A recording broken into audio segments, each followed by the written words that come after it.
All right. Well, hi, all. Today, I want to talk to you a little bit about metaphors and why they are magical beyond just a fun convention and something that we can really use to leverage and imbue meaning in our work. So, metaphors are something that we use so commonly that we probably don't even realize how complex or layered many of them really are. But metaphors serve as a way to paint a picture or give a frame of reference or map out the sort of parameters of an engagement, um, if you will. It is defining how this we are interacting with something through the lens of something else. So um, this is an example of how in design we are constantly facing this inverse flow of the physical world and our products, and how do we talk about them, because largely they are abstract, not real things. So I'm going to take it back a notch. Metaphors, all the time we see them. One easy quick way is visual metaphors or monotony. We see this in icon design, logo design, but we have a lot more potential to be able to really broaden that concept out by painting that picture a little bit more broadly. So science also uses metaphors constantly to describe really complex really complex ideas like DNA or the blueprint of life, if you will. And they go beyond just establishing how one thing is like another, but they truly start to define or map one thing that we know, so in this case, maybe DNA or our concept, to an abstract thing, which is what we are producing. Where my brain immediately went for this was perhaps the atomic design metaphor needs to be revisited, because in design systems, especially in Common Spirit, for example, sort of having this pretty illustrative metaphor didn't really make a lot of sense for us, because it was going to be servicing lots of different manifestations of the brand. So I came across this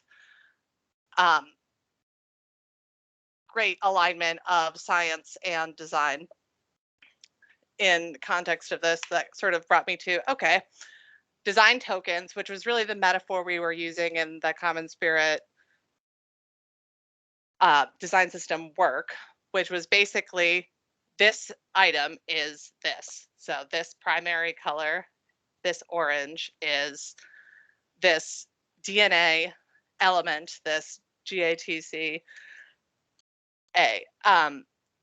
layer that can be the first instance or inkling into meaning in our system. We tied these really core fundamental elements to the brand presentation. So we weren't really afforded a lot of other space to have any sort of visual earrings, if you will. So moving forward, what is a metaphor? It is a comparison of two things, and I'm going to get into some details about actually mapping them. So we have our source and our target, or our tenor in our vehicle. Let's say, for example, we, and this is just sort of to get us a generate ideas into how we actually compare things and really break that down. So let's compare these two things. We have a hot dog, and then we have a dachshund. I didn't actually know this, but hot dog is some sort of bastardization of dachshund sausage. So they have a lot of similarities or common ground between them. So they have similar shape and so on and so forth. But they also have tension. There's something very different about them. One is a food product and one is an animal. So often this juxtaposition is that sweet spot in where we can really leverage and extend our metaphors out into be something more meaningful, or carrying a concept through from a very small element out into something larger. A quick visual example of that, one I have done early on in all kinds of design projects is visual juxtaposition. So something like a brand principle or images. So maybe you have a mood board. Maybe there is imagery that comes from their logo, like leaves and growth. All were a client that really wanted to go with this strong visual metaphor. So we're starting with our reference point. A great example of this sort of blowing out a metaphor from something small into something large is material design, using something physical, something we all have intimate knowledge of, to explain a really complex system that's actually meant to be used by people outside of Google, right? Like they have people that depend on their product. So that metaphor really has to be something that is broad and can be can define terms around, you know, what is possible and what is not. So here's some sort of starters for, you know, how to evaluate your concepts if you are juggling through a few and want to know which one has more legs, how deep, how much related imagery, are they provocative, or is it something straightforward? And the legs being specifically like how layered is this concept? So continuing on with exploring material design, something I think many visual UI people who use the internet might be familiar with, uses actual physical properties to define how elements in this UI system work together. Beyond that, they go further into this metaphor by defining attributes and things that you can and cannot do, elements we might see in like a style guide or even a tone document, is taking these attributes and further extending that metaphor and putting parameters on it. So they specifically call out things like solid objects, paper and ink, physical surfaces, and that material does not behave like gas. So it by giving us context, knowing that things can't flow through one another because we're dealing with solids, gives the both builders and audience some sort of frame of reference for what should happen and does it actually work. So this is just sort of a great summary quote about how metaphor can really help us identify, leverage, and map all of these different elements and apply some meaning to them. Here's a quick exercise. Oops. Just sort of proved out how we had gone through, we had multiple concepts, had to provide a metaphor statement, which gave us a lot of fodder to illustrate a broader depth of, okay, so what elements of this dimension are going to be important? So shadow, elevation, things overlapping, and prominence on the page were all attributes defined by the dimensionality for how complex an idea was in order to help make design decisions throughout the process. So that's a whole lot of stuff, but really draw inspiration from what you have. You want to listen to your users, your customer, do a little bit of research into the brand guidelines, why they have the colors and logos and marks and things within their environment before going into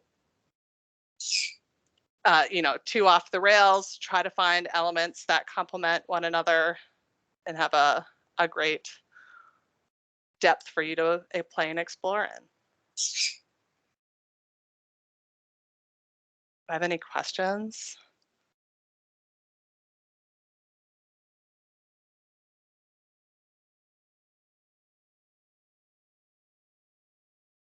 Are people typing things and I'm not seeing it? I have one question in the chat. Yeah, I have a question. On your experience, I don't know if this have happened to you, but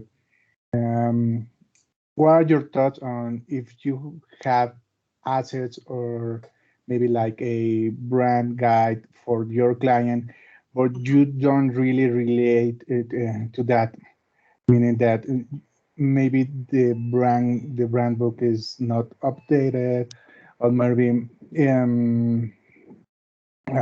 what I'm trying to say, that if you find some things that are in need for improvement, what are your thoughts on that? What should we do?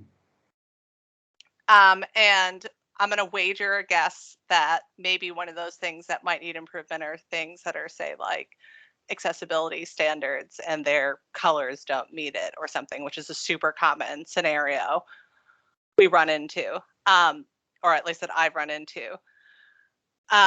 By being able to sort of point back to what the overarching goal of the metaphor, that storyline is, you can get a little bit more buy-in and have a little bit more internal wayfinding about, is this the right call? Because generally there's something about wanting users to actually be able to use your product and engage with it in a positive way is part of the aspiration or the goal. So I would find ways to utilize the new concept, if you will, to work out some of those kinks if at all possible. Do you have an example? Well, no, not not right now. Okay. Maybe this is usually you find this type of things with small companies, like they didn't get enough research, or um, they didn't go to the entire process of of design. But well, that's something to think about, where we don't have the, well, no, I don't want to say the correct information, but the information that we are not entirely agree with that. But yeah, thanks, Nancy. Thank you.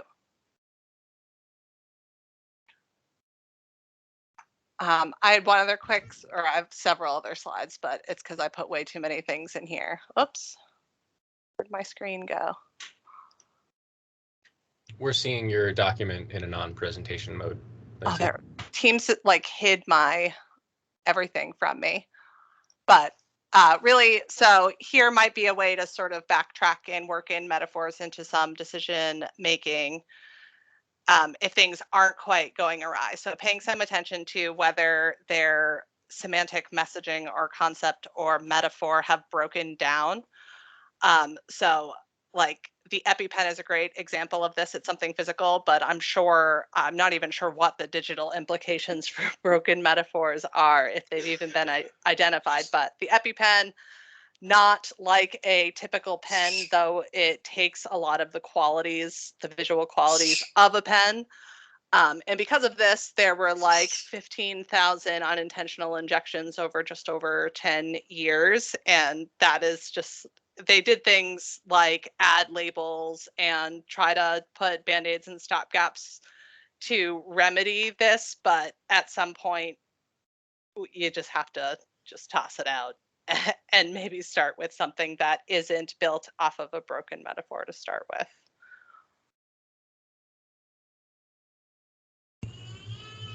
Cool example.